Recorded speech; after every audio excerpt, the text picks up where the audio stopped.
How's it going, guys? And welcome back to another edition of the Kick Report. And first things first, I want to just apologize for how long it's been since I've last uploaded. It's been almost a couple months now, and with that being said, Happy New Year and Merry Christmas to those who celebrate it. If you're wondering what I got going on, I am a college athlete, so I'm mid-season. Season's actually almost winding down, so they kind of put a delay on the videos, but I'm glad to be able to find some time to get working on it again for you guys. But again, thank you for all the support. We're now at 83 subscribers at the time of recording this, and I'm super grateful for that. You know, I never thought I would have been here when I first started this little video project type of thing, channel, whatever you want to call it, I guess, thing way back when. So thank you guys for that. But as you see, today we are taking a look at the D.O.N issue 7.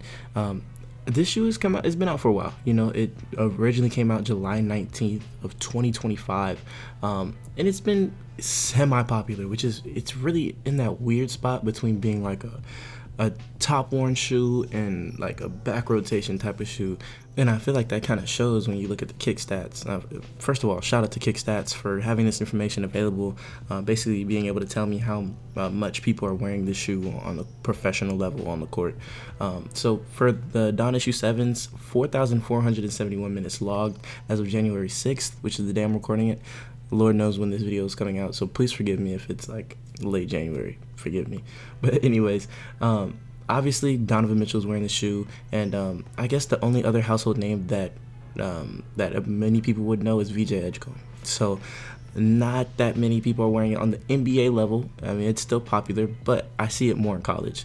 At my level, where some teams are forced to wear Adidas shoes, this is definitely a popular rotational shoe. So with all that being said, let's finally talk about like how I feel about the shoe, specifically the cushion. So starting off here, I enjoyed it. I think the cushion is solid. I think it's really all that you can ask for, especially at this price point. It's very consistent.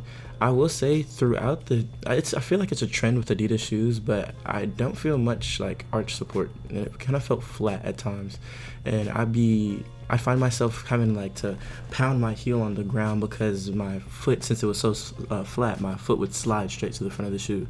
Now, I'm sure if you wear insoles or you size up and get those insoles in there, that insoles will dramatically change the fit and feel of the shoe, and really even add to how comfortable the shoe is, because this shoe shines in shock absorption. And like, especially if you're a leaper, you're a 2-foot jumper, and you heel strike very hard, this shoe is gonna be perfect for you. And honestly, I think it's really strong in that category.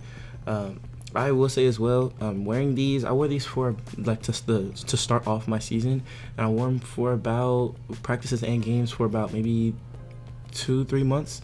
And after like wearing them again just to like get a feel and record this video, I felt a significant compression in the forefoot, like the cushion had been worn down there. Yes, this is common with all shoes. I noticed it happens less with shoes with a zoom unit, like Nike shoes with a zoom unit. Notice that. I'm not sure if that's just specific to the pair of shoes I got, or if it's like a Light Strike Pro type of thing, which is again, that's running full length Light Strike Pro. So I'm not sure if it was that or what it was, but that is something I definitely noticed. And then it also has a quote unquote carbon fiber shank plate, which adds to the rigidity of the shoe. Can't be mad there. And it looks a little goofy on this colorway, and honestly, I'm not a big fan of this colorway. I don't know why. I think I just bought it because I needed another pair of shoes, because the AE1 lows got way too clunky for me and started hurting my feet.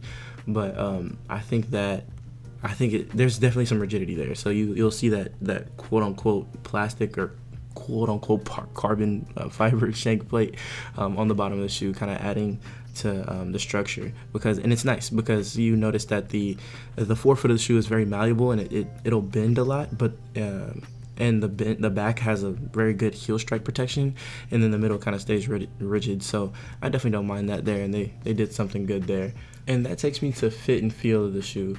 My recommendation: go true to size. I'm like a 14.5, and I was able to fit comfortably in a 14, but I think a 14.5 would have been that sweet spot. this is really a trend among all retailers or all shoemakers and brands, but you'll stop seeing those half sizes in those bigger sizes unless you go straight through the manufacturer, like you do a special order or something like that. So I'm sorry to the people that wear half sizes that have a bigger foot. Deal with it. But if you were to have a choice, I would recommend sizing up. So don't get shoes that are too small for you. I promise you, it's not fun.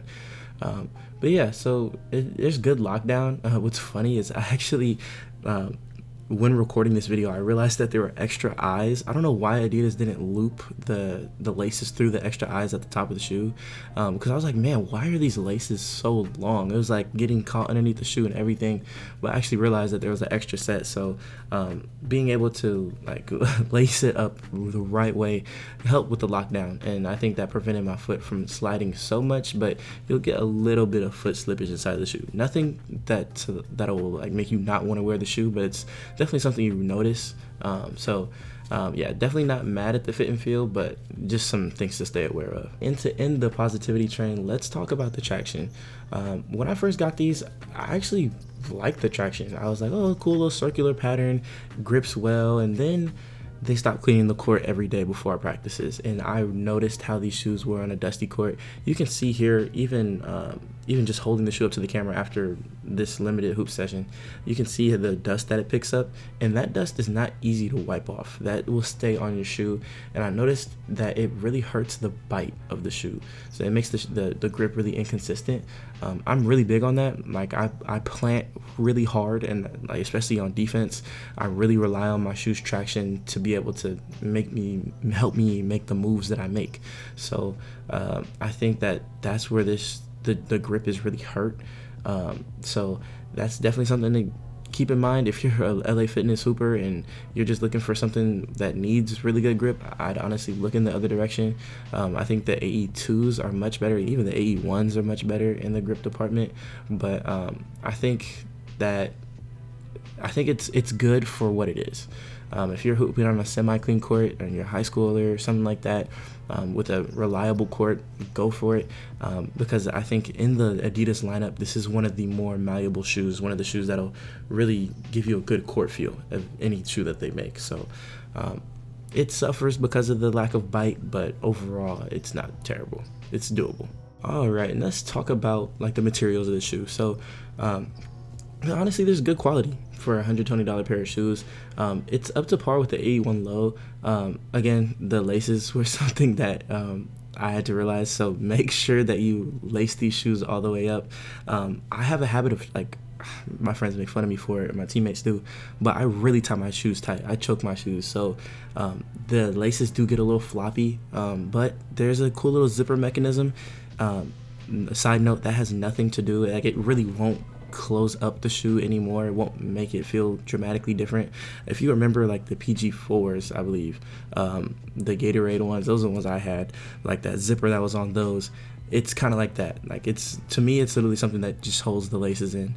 But side note, again, it does zip down when you're playing. So if you zip it up and then you're trying to hold the laces in there because you do what I do and you choke the shoe will unzip itself and those laces will come out. So that's something just to keep in your mind. If you have to tuck the laces into the side of the shoe, then do that. Or honestly, I just recommend getting another pair of laces for the shoe, something a little shorter, because I could almost tie these around my ankle.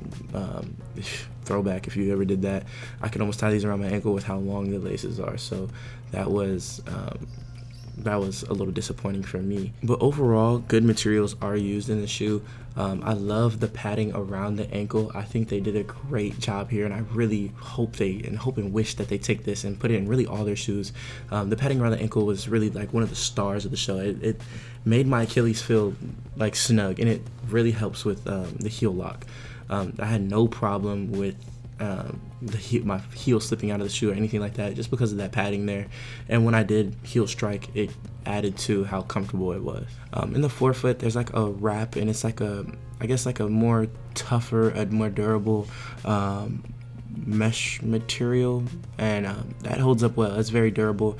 I do drag the side of my foot on the ground, especially like if I'm in trouble with my team and we gotta run and we have to touch lines and we have to run lines and 17s and all that. I do drag my foot, and you can kind of see the mark where I do, and it didn't go through the shoe.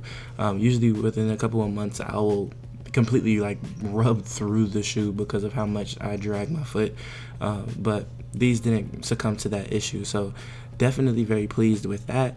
And it does all that without being too constrictive. It doesn't like hold my foot too much. It doesn't make my toes feel a little like too bunched together or anything like that. But I will say, if you do choke your shoe, you have to just be sure to adjust the laces inside the shoe and make sure you are pulling with a certain ones tight, because if you pull all of them super tight, you'll end up with the very first eyes like digging into the side of your foot. I had that issue with my pinky toe. When I would do that, it would kind of hurt a little bit, but it would apply pressure, but nothing that would make the shoe unwearable. So that's just something to keep an eye on there as well. And as you know, this shoe has been out for a little while, so there's going to be a good amount of colorways to choose from. I think the best colorways are there's a couple of them. They're like I think it's the all red color. I think it's red and black. There's that one that's super clean if you have like a red jersey or anything like that, or even if you just like the color red. And then there's like the one that Donovan Mitchell is wearing in one of his hoop training videos. The colors are core black, pre-love violet, and warm vanilla. And then there's like a newer colorway that came out, which is the silver metallic, clear sky, and white. And that one is super clean. Shout out to my boy Kaiwan, who was actually here in this video recording it with me and helped get some of my boards. He actually got those later down the line, and they're super clean colorway, so props to him for getting his hands on a pair. Overall, I think this is definitely a solid shoe. I think I was a lot higher on it when I didn't try other shoes. Since initially getting these, I've gotten 2 pairs of AE2s, which don't worry, I'll be getting you guys a review on those very soon. I fell back in love with the Adidas Select 2.0s thanks to some Move insoles. I'll have to bring you guys a video on that because it's honestly crazy how those insoles did that. And I started wearing the AE1 lows again just to really kind of get a feel of what I was missing. And I think these serve a particular market. I think if you're looking for a shoe with pretty good court feel and malleability and something that you feel like you can move around in, I definitely recommend it for you.